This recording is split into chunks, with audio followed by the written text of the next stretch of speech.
Alors, une petite vidéo pour détailler un peu le pourquoi de ce théorème que les convexes de R, les parties convexes de R sont les intervalles. Alors, un intervalle est une partie convexe. Je vous rappelle qu'une partie A de R est dite convexe si, pour tout A et B dans A, le segment AB est à nouveau inclus dans A. Alors, l'intérêt est donc de montrer que toute partie convexe est un intervalle, ce qui nous permettra de caractériser les intervalles. Donc pour ce faire, on se donne soit A, une partie de R qui est convexe, et puis on va distinguer un certain nombre de cas. Alors le premier cas, c'est le cas où A est majoré et puis minoré, bien sûr non vide, hein, sinon c'est pas très intéressant, et ceci veut dire que A possède une borne supérieure que l'on va appeler B, admet une borne supérieure, et une borne inférieure que l'on va appeler A. Par définition de la borne supérieure et de la borne inférieure, A est inclus dans le segment AB, puisque A est un minorant, B est un majorant, donc tous les éléments de A sont entre les deux. Et c'est donc la réciproque qui va nous intéresser. Si A est égal à B, borne inférieure, c'est fini. A, c'est donc un singleton. Dans le cas contraire, si on regarde ce qui se passe, pour montrer que tout élément de AB est bien inclus dedans, et je ne pourrais pas avoir beaucoup mieux, c'est-à-dire que je vais montrer, ça c'est ce qui me reste à démontrer, que l'intervalle ouvert AB est inclus dans A.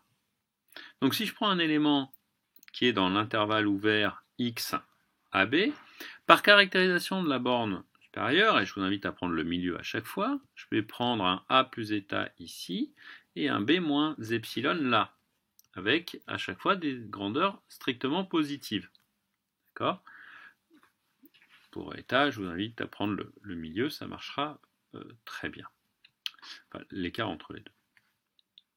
Alors, par caractérisation de la borne supérieur et inférieur, je peux trouver un élément U qui est dans A, un élément V qui est dans A et qui satisfont les deux, et je vais en déduire que X appartient à UV, et par convexité de A, ceci est inclus dans A. Donc ce qui me prouve bien que tout élément de AB ouvert est inclus dans A. Et une fois que j'ai cet encadrement, vous voyez qu'il ne me reste pas beaucoup de possibilités. A, c'est un des 4 intervalles possibles, ouvert en A et B, fermé en A en B, c'est-à-dire l'autre segment, ou alors semi-ouvert, semi-fermé. Et puis, derrière, on va décliner ce même type de raisonnement en supposant que A n'est pas majoré et en revanche est minoré, ce qui me donne uniquement une borne inférieure pour A. Et dans ces cas-là, on va pouvoir affirmer que A est inclus dans A plus l'infini. Et donc, l'inclusion que l'on va mettre de l'autre côté, ça va être de voir que A plus l'infini est inclus dans A. On va procéder de la même façon. Je me donne un X qui est dans A plus l'infini, ici. J'ai mon A plus état comme je l'avais tout à l'heure. Et puis, puisque A n'est pas majoré, ça veut dire que je peux toujours trouver un élément V directement qui est plus grand.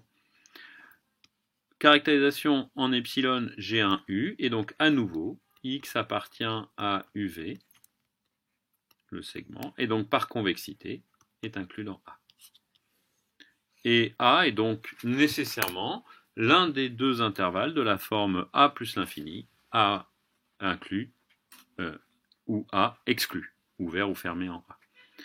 Ce raisonnement, on le généralise au cas où A n'est pas minoré mais est majoré, et où A n'est ni majoré ni minoré.